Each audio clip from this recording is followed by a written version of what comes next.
أستغفر الله من ذنبي ومن زلالي ما زلت والله من ذنبي على وجلي.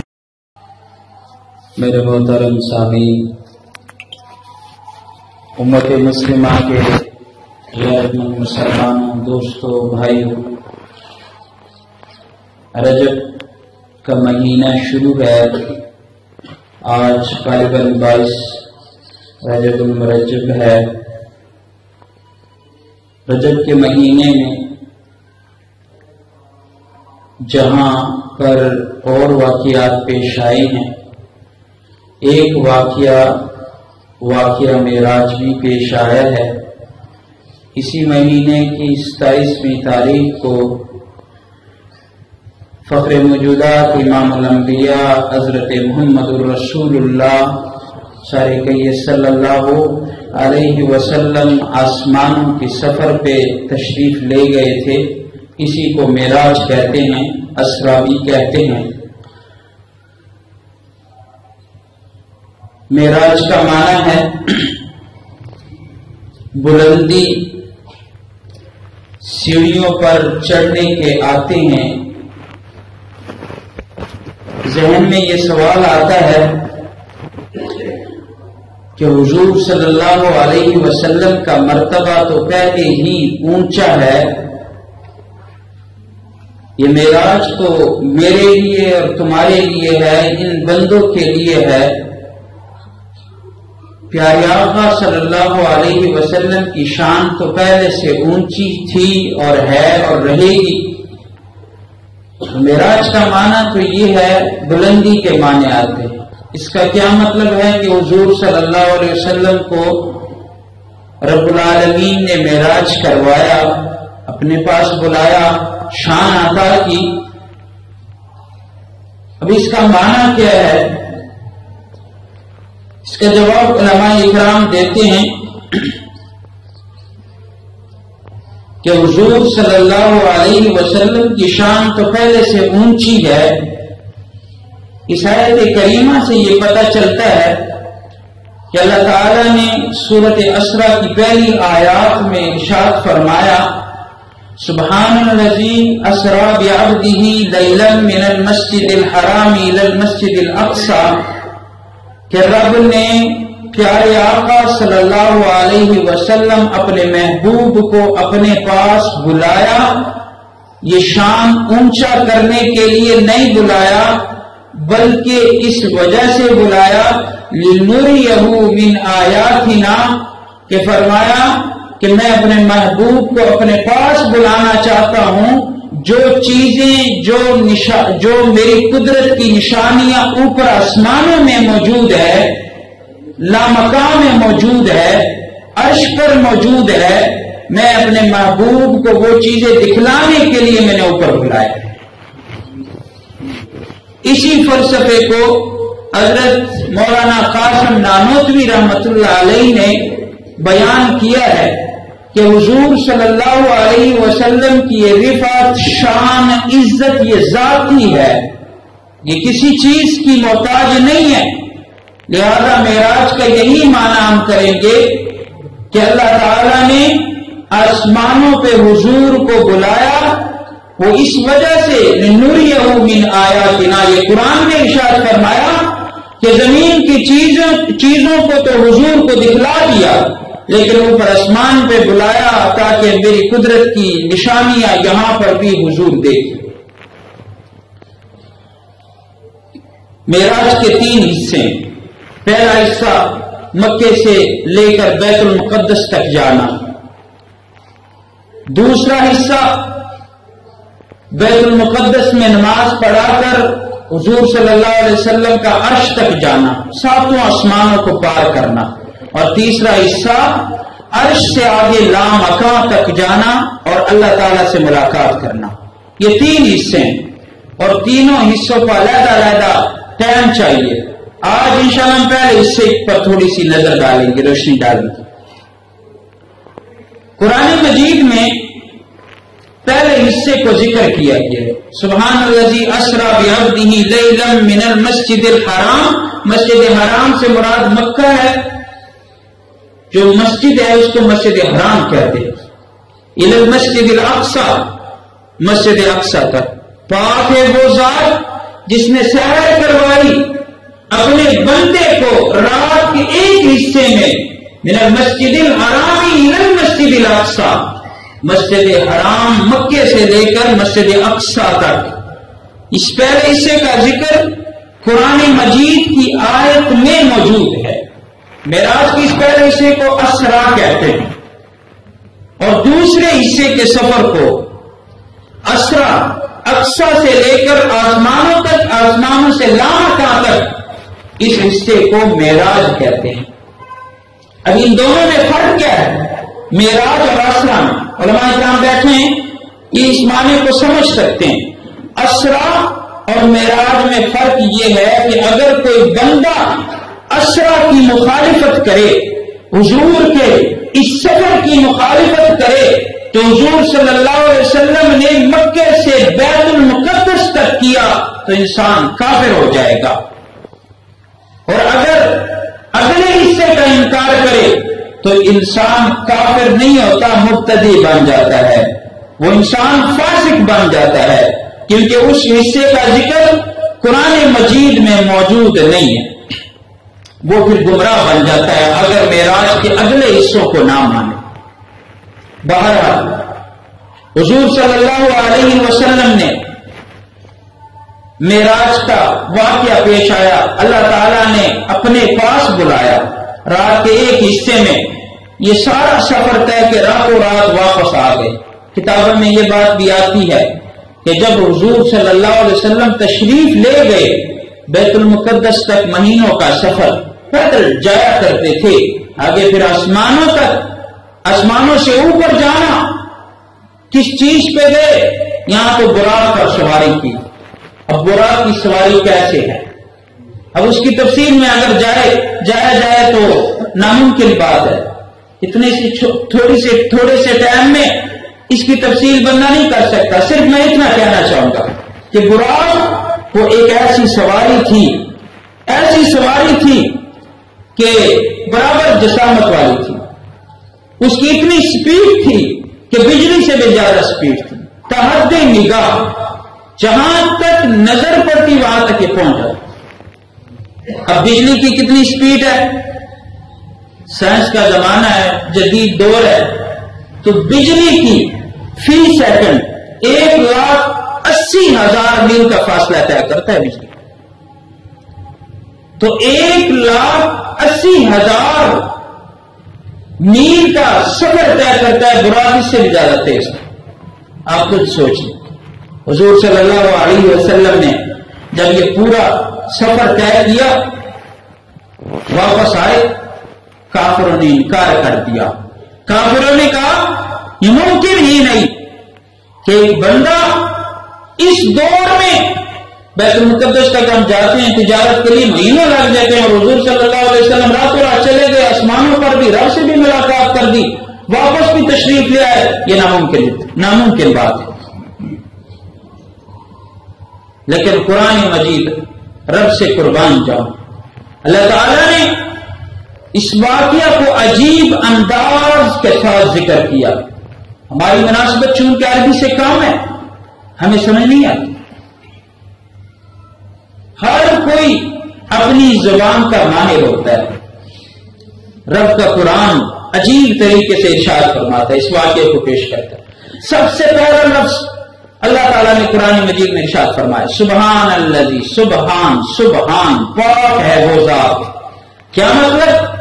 ارشاد فرمایا لوگوں اس میں شک نہ کرنا، یہ عجیب انداز سے ابتدا کر کے رب نے ہمیں یہ پیغام دیا کہ یہ تو آپ کے عقل میں نہ آنے والی بات ہے کہ راتوں رات ایک بندہ مکے سے بیت المقدس جائے، بیت المقدس سے 7ویں آسمان عرش معلیٰ تک جائے، عرش معلیٰ سے لامکان تک جائے اور رب کریم سے ملاقات بھی کرے، اس کے بعد واپس آئے اور وہ دروازے کی کنڈی ہلتی رہے۔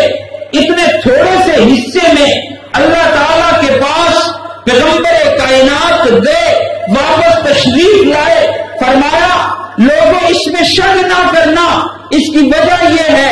کہ آپ صلی اللہ علیہ وسلم خود نہیں گئے بلکہ سبحان ذات لے کر گئی. اب سبحان کون ذات ہے؟ اللہ نے ابتدائی سبحان سے کر دی. پاک ہے وہ ذات. پاک ہے کس سے پاک ہے؟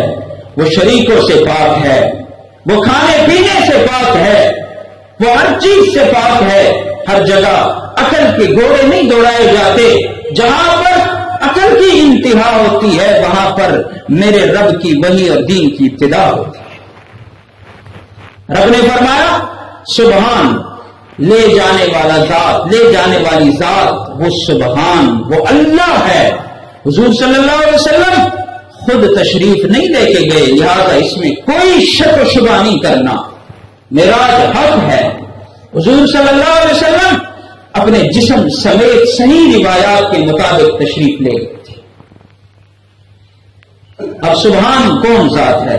رب نے سب سے پہلی آیت کا جز سبحان اپنی پاکی سے بیان کیا. سبحان تو وہ ذات ہے جو ہر عیب اور نقص سے پاک ہو. سبحان تو وہ ذات ہے جو ہر قید و حد سے بالا ہو. سبحان تو وہ ذات ہے جو ہر شریک سے پاک ہو، جو کھانے پینے سے پاک ہو. وہ اللہ کی ذات ہے. اللہ تعالیٰ جب کسی چیز کو کہے کن ہو جا، پیدا ہو جا، فیکون تو وہ ہو جاتا ہے. ان اللہ علی کل شیء قدیر. اللہ تعالیٰ ہر چیز پر قادر ہے. اللہ تعالیٰ سبحان ذات ہے. کون سبحان؟ سبحان وہ جس نے حضرت آدم علیہ السلام کو بغیر ماں باپ کے پیدا کیا. وہ سبحان وہ ذات ہے جس نے حضرت یوسف علیہ السلام کو کنویں سے نکالا، بادشاہ کے تخت پہ بٹھا دیا. سبحان تو وہ ذات ہے جس نے حضرت یونس علیہ السلام کو مچھلی کے پیٹ سے باہر نکالا. ارے سبحان تو وہ ذات ہے جس نے عیسیٰ علیہ السلام کو بغیر باپ کے پیدا کیا. تو اس سبحان کے لیے کیا مشکل ہے کہ میرے پیارے پیغمبر کو راتوں رات اپنے پاس بلا لے، واپس بھی لے. فرمایا اس میں کوئی شک و شبہ نہ کرنا.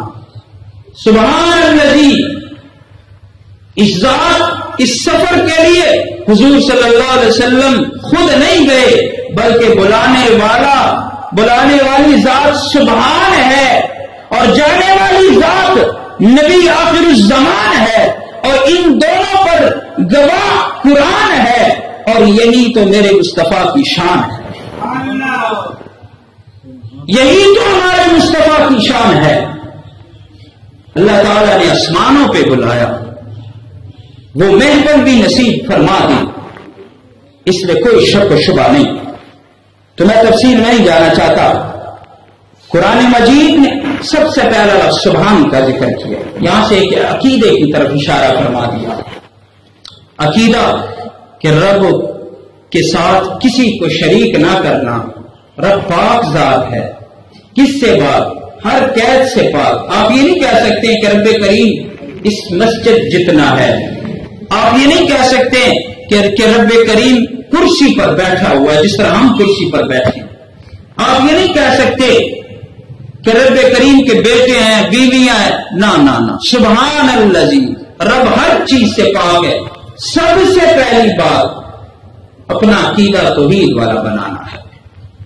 اور دوسری بات فرمایا سبحان الذی اسرا بعبدہ.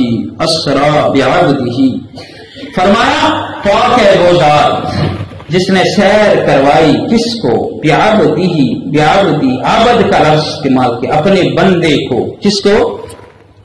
اپنے بندے کو قربان جاؤں. اللہ تعالیٰ نے یہ نہیں فرمایا بحبیبہ بنبیہ، نہیں، بعبدہ.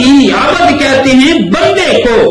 فرمایا رب کریم نے کہ بعبدہ، کہ جانے والی ذات وہ عبد ہے. جس کے پاس جا رہا ہے حضور وہ معبود ہے. یہ عابد ہے اور وہ اللہ معبود ہے. کوئی یہ نہ کہے کہ حضور صلی اللہ علیہ وسلم جاتے ہوئے جسم سمیت نہیں گئے. نہ، یہ حضور کی شان کے مخالف بات ہے. آج کل غلط فہمیاں پیدا کی جا رہی ہیں. بعض لوگ کہتے ہیں کہ حضور صلی اللہ علیہ وسلم بشر ہی نہیں، ابد ہی نہیں، نعوذ باللہ۔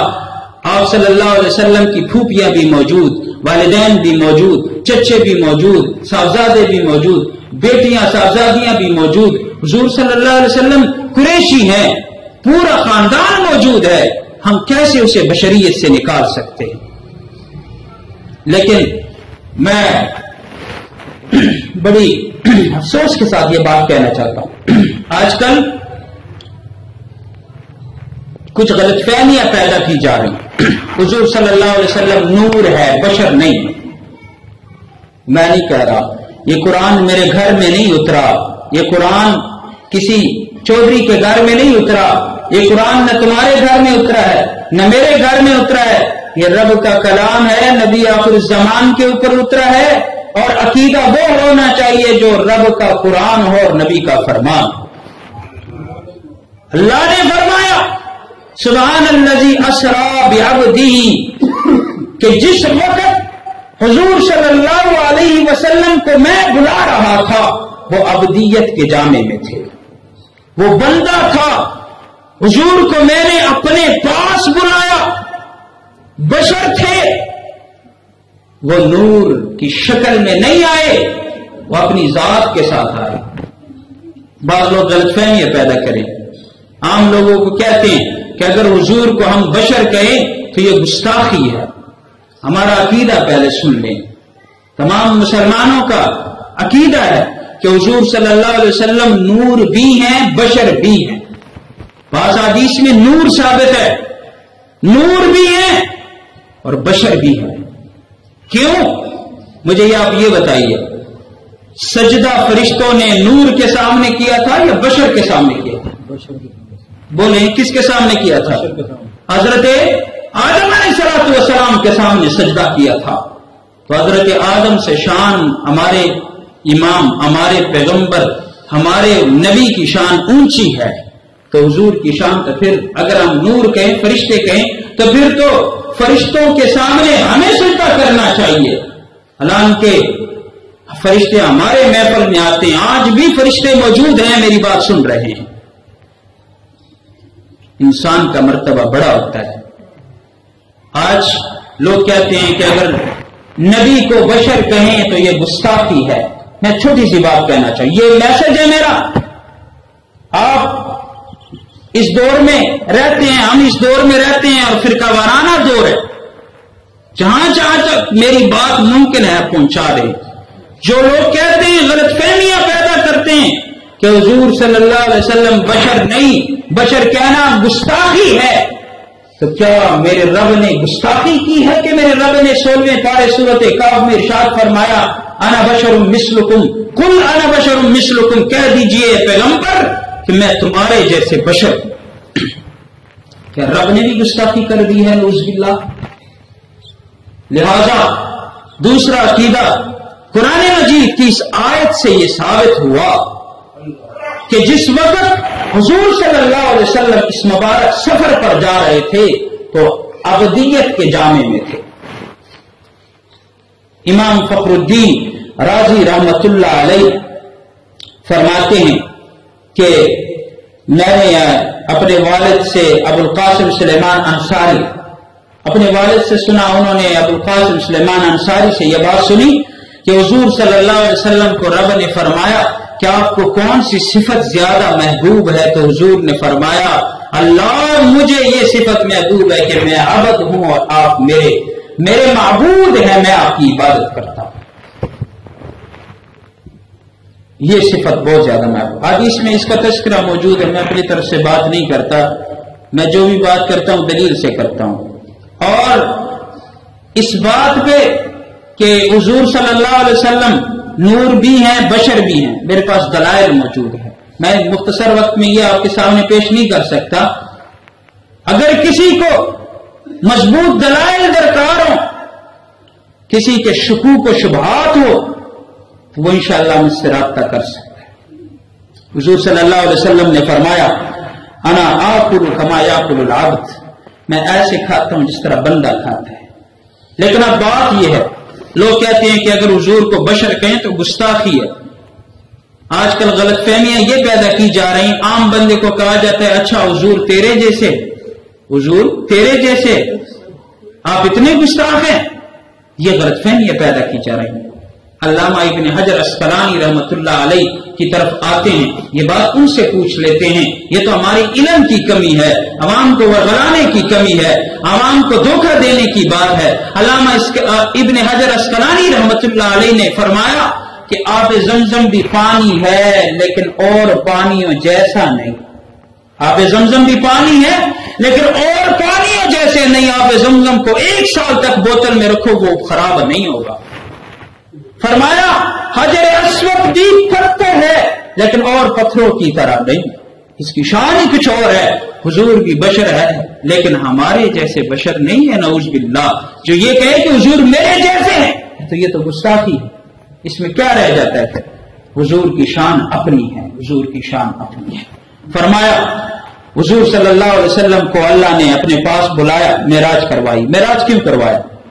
ایک وجہ تو یہ ہے کہ معراج اس وجہ سے کروایا کہ اللہ تعالیٰ نے پیغمبر کو اپنے پاس بلایا اور فرمایا کہ لوگوں، میرے محبوب، میرے حبیب، فخر موجودات حضرت محمد الرسول اللہ صلی اللہ علیہ وسلم کی شان اتنی اونچی ہے، اتنی اونچی ہے جتنا آسمانوں سے اوپر، عرش معلیٰ سے بھی اوپر۔ ایک تو یہ وجہ ہے۔ دوسری وجہ یہ ہے، فرمایا میں نے محبوب کے لیے تمام کائنات سجایا اور جس کے لیے سجایا اس کو دکھائی نہ دکھائیں تو یہ تو کوئی انصاف والی بات نہ ہوئی۔ میں محبوب کو دکھانے کے لیے میں نے اس کو معراج کروائی اور اپنے حبیب کو اپنے پاس بلایا۔ اور دوسری وجہ یہ کہ جہاں تک ہمیں پیغام دینا چاہا کہ جہاں تک میری ربوبیت ہے، جہاں جہاں تک میری خدائی ہے، وہاں وہاں تک رحمت للعالمین کی نبوت ہے۔ اور تیسری وجہ یہ بتلانا چاہا کہ سب مخلوق میں افضل البشر، افضل نبی، امام الانبیاء حضور صلی اللہ علیہ وسلم ہے، اس وجہ سے میں نے اپنے پاس بلایا۔ یہ سعادت کسی اور نبی کو نصیب نہیں ہوئی۔ اور اسی طرح یہ بھی تأثر دینا چاہا کہ تمام انبیاء کو جبریل کے ذریعے عطیے دیتا تھا۔ وہی کون لے کر آتا تھا؟ حضرت جبریل علیہ الصلوۃ والسلام آسمانوں سے وحی اتارتا تھا۔ فرمایا اپنے حبیب کو اپنے پاس بلایا، جو اور انبیاء کو ایک واسطے سے میں نے چیزیں عطا کی ہے، محبوب کو بلا واسطہ عطا کر دیا۔ اور اسی طرح اللہ تعالی نے آپ صلی اللہ علیہ وسلم کو یہ شان نصیب کی۔ تو اس میں ایک اور بات بھی ہے، جب حضور صلی اللہ علیہ وسلم یہاں سے تشریف لے جا رہے تھے تو 3 قسم کے مشاہدات ہوئے، دنیا کے مشاہدات بھی ہوئے ہیں، عالم برزخ کے مشاہدات بھی ہوئے ہیں۔ اس میں بھی بڑی تفصیل ہے، میں اختصاراً بتاتا چلوں کہ حضور صلی اللہ علیہ وسلم جب یہاں سے براق پر سوار ہوئے تو حضور صلی اللہ علیہ وسلم جا رہے تھے تو دنیا کے مشاہدات بھی دیکھے، برزخ کے بھی دیکھے، آخرت کے بھی دیکھے۔ ایک سفر میں بوڑھی نے سلام کیا، جبریل نے فرمایا آپ جواب نہ دیں۔ اس سے آگے گئے، ایک بوڑھی نے جب سلام کیا جواب نہ دیا، حضور نے پوچھا یہ کون ہے؟ فرمایا یہ شیطان ہے، اگر آپ اس کی طرف متوجہ ہوتے تو آپ کی پوری امت شیطان کے قبضے میں آ جاتی۔ یہ تو اللہ کا شکر ہے کہ حضور نے توجہ نہیں فرمائی۔ آج حضور نے توجہ نہیں فرمائی ہے تو ہماری یہ حالت ہے کہ اگر حضور توجہ فرماتے تو ہماری کیا حالت ہوتی۔ آگے ایک جماعت والوں نے سلام کیا، السلام علیکم، سلام کیا، یا اول النبی یا آخر النبی، اس طرح سلام کیا۔ تو وہاں پر حضور صلی اللہ علیہ وسلم سے جبریل نے فرمایا جواب دے دو، عرض کی جواب دے دو۔ جواب دیا، فرمایا یہ کون لوگ ہیں؟ فرمایا یہ انبیاء کی جماعت ہے، انبیاء کی جماعت ہے۔ آگے چلے گئے، حضور صلی اللہ علیہ وسلم نے کچھ لوگوں کو دیکھا، وہ کھیتی کو ہل چلاتے تھے، کھیتی باڑی کرتے تھے، جس طرح آج کل زمین میں کسان لگے رہتے ہیں۔ وہ کھیتی لگاتے تھے، فوراً بڑی ہو جاتی تھی کھیتی، وہ کاٹ بھی دیتے تھے، فصل بھی حاصل کر لیتے۔ فرمایا یہ کون لوگ ہیں؟ یا جبرائیل ما ھذا، یہ کون لوگ ہیں؟ تو جواب ملا یہ وہ لوگ ہیں، اس امت کے وہ لوگ ہیں جو جہاد کرتے ہیں، اللہ کے راستے میں جہاد کرتے ہیں اور پیسے لگاتے ہیں اللہ تعالیٰ 1 روپے کا بدلہ 700 گنا عنایت کرتا ہے. یہ وہ لوگ ہیں. آگے چلے، ایک بندے کو دیکھا، کچھ لوگ تھے ان کے شرمگاہوں کے ساتھ چیتڑے لگے ہوئے تھے اور وہ جانوروں جیسے چر رہے تھے، پتھر بھی کھا رہے تھے، اور اسی طرح زقوم درخت ہے وہ بھی کھا رہے تھے، گھاس بھی کھا رہے تھے، جس طرح جانور چرتے ہیں ایسے چرتے تھے. یا جبریل ما ھذا، حضور نے فرمایا جبریل یہ کون لوگ ہیں؟ فرمایا آپ کے امت کے وہ لوگ ہیں کہ اللہ تعالیٰ نے ان کو پیسے دیے ہیں، مالدار بنایا ہے، وہ لوگ زکات ادا نہیں کرتے، ان کی یہ عذاب ہے آخرت. اب کوئی یہ برداشت کر سکتا ہے؟ اب کسی بڑے سے بھی بڑا ظالم ہو نا، کسی کو پکڑ لے، اس کو کہے جلدی کا گھاس کھا جس طرح حیوان کھاتا ہے، تو اور غریب باضمیر شخص کہے گا کہ میں حیوان جیسے چروں اور مجھے پہ پردہ کیا جائے، یہ مجھے برداشت نہیں. وہ جان دینے کے لیے تو تیار ہو جائے گا لیکن یہ کام کرنے کے لیے تیار نہیں ہوگا. یہ مال ہم اپنی عزت کے لیے کما رہے ہیں اور اصلی عزت آخرت کی عزت ہے. لہذا جن لوگوں کو اللہ تعالیٰ نے مال عنایت کی ہے تو وہ زکوٰۃ ضرور ادا کریں. اسی طرح آگے گئے، حضور صلی اللہ علیہ وسلم نے کچھ لوگوں کو دیکھا، وہ بدبودار گوشت بھی تھا، آنڈیوں میں بدبودار گوشت تھا اور کچھ اچھا صاف ستھرا گوشت تھا، وہ لوگ بدبودار گوشت کھا رہے تھے. حضور صلی اللہ علیہ وسلم نے پوچھا جبریل یہ کون لوگ ہیں، ان کو کیا ہو گیا، یہ صاف گوشت نہیں کھاتے اور بدبودار گوشت کھاتے ہیں؟ جبریل نے عرض کی یا رسول اللہ صلی اللہ علیہ وسلم، آپ کے امت کے وہ لوگ ہیں جن کی بیویاں، اپنی بیویاں موجود ہیں، حلال نکاح میں اپنی بیویاں موجود ہیں، لیکن وہ اپنے بیویوں کے پاس خواہش پورا نہیں کرتے ہیں، زنا کرتے ہیں، کسی اور کے پاس جاتے ہیں. اپنے معاشرے میں یہ چیز بھی بہت زیادہ ہے، لہذا اس سے بھی دور رہیے. آگے حضور صلی اللہ علیہ وسلم تشریف لے گئے. یہ وہ چیزیں میں سنا رہا ہوں جو عام مولوی نہیں سنا سکتا. یہ کڑوی باتیں، اپنے اندر یہ اعمال پیدا کرو، ان خامیوں سے بچو. حضور صلی اللہ علیہ وسلم آگے تشریف لے گئے. بعض لوگوں کے سر کچلے جا رہے تھے، فرشتہ پتھر اٹھا کے سر کے اوپر گراتا، سر کچل جاتا، واپس وہ سر بالکل ٹھیک ہو جاتا. یہی سزا ملتی رہی. جبریل یہ کون لوگ ہیں؟ فرمایا آپ کے امت کے وہ لوگ ہیں جو سستی کی وجہ سے، غفلت کی وجہ سے نمازیں ادا نہیں کرتے. آج ان کے سروں کو ٹھیک کیا جا رہا ہے. یہی سزا ان لوگوں کو ملے گی جو سستی اور غفلت کی وجہ سے نمازوں کو چھوڑ دیتے. نعوذ باللہ. دیکھا گیا کہ آتی ماحول تو پھر بھی ٹھیک ہے، شہروں میں جب بندہ جاتا ہے تو 3 بجے تک پنڈی اسلام آباد میں لوگ بیٹھے رہتے ہیں. صبح کی نماز تو ان کے لیے معاف ہی ہو گئی ہے، وہ پڑھتے ہی نہیں. بعض لوگ تو پھر یہاں پر بھی رہ کر سستی کرتے ہیں، نماز ادا نہیں کرتے. اللہ تعالی ہم سب کو نمازی بنائے. آگے مولویوں کے بارے میں ایک بتانی ہے. آج کل اکثر یہ بیماری پائی جاتی ہے. حضور صلی اللہ علیہ وسلم نے بعض لوگوں کو دیکھا کہ ان کی یہ اونٹ لمبے لمبے، تو فرشتے ان کو یہ عذاب دے رہے تھے کہ ان کی زبانیں اور اونٹوں کو کینچی کے ذریعے کاٹ دیا جاتا تھا. مہذا یا جبریل، جبریل یہ کون لوگ ہیں؟ فرمایا یا رسول اللہ صلی اللہ علیہ وسلم ہؤلاء الخطباء الفتنہ، یا آپ لوگوں کے، آپ کے امت کے وہ مولوی، وہ خطیب فتنے والے جو لوگوں کو ورغلاتے ہیں، جو منبر رسول پہ بیٹھ کر غلط مسائل بیان کرتے ہیں. یہ منبر کس سے کہانیوں کے لیے نہیں بنایا گیا، ورنہ تو ہم سے بڑے افضل لوگ ہمارے مقتدیوں میں موجود ہیں، ہر لحاظ سے ٹھیک ہے ہم سے، لیکن وہ اس منبر کے لائق نہیں. حضور کا فرمان ہے یہ نبی کے وارثوں کا منبر ہے، یہ مصلی نبی کے وارثوں کا ہے. اور جو امام مسجد، جو خطیب، جو علامہ یہاں پر کھڑا ہو کے غلط مسائل بیان کرتا ہے، لوگوں کے سامنے فرقوں والی باتیں کرتا ہے، لوگوں کو لڑواتا ہے، اختلافات پیدا کرتا ہے، فرمایا ان لوگوں کی سزا یہ ہے کہ قیامت والے دن یہی سزا اللہ تعالیٰ آخرت میں ان کے اونٹوں کو بار بار کینچی کے ذریعے کاٹا جائے. اور اسی طرح حضور صلی اللہ علیہ وسلم لے گئے. بعض لوگوں کو دیکھا کہ ان کے پیٹ اتنے بڑے بڑے تھے جس طرح یہ کمرہ ہوتا ہے پورا. بچھو اور سانپ اندر بھی جاتے باہر بھی نکلتے. عجیب معاملہ تھا. پیٹ بہت بڑے بڑے تھے. وہ جب اٹھتے تو اپنے بڑے پیٹ کی وجہ سے اٹھ ہی نہیں سکتے تھے, واپس گر جاتے. حضور نے فرمایا یہ کون لوگ ہیں؟ فرمایا آپ کی امت میں سے وہ لوگ ہیں, ان لوگوں کو یہ سزا ملتی ہے جو لوگ سود کرتے ہیں, سود خور ہیں, حرام پیسے کماتے ہیں. بیمہ انشورنس, اسٹیٹ لائف انشورنس اتنا عام ہو چکا ہے. 2% کے ملازم ہوتے ہیں. آپ جیسے بائیمان لوگوں کو, غیرت مند لوگوں کو بعض بغیرت مفتیان اور مولویوں کے فتوے دکھا کے برگلاتے ہیں, اور آپ لوگ جا کے اسٹیٹ لائف انشورنس کر لیں. یہ کوئی حد ہو گئی ہے. سود, حکومت وقت اعلان کرتا ہے سود کی شرح ابھی کمی کی طرف آ رہی ہے.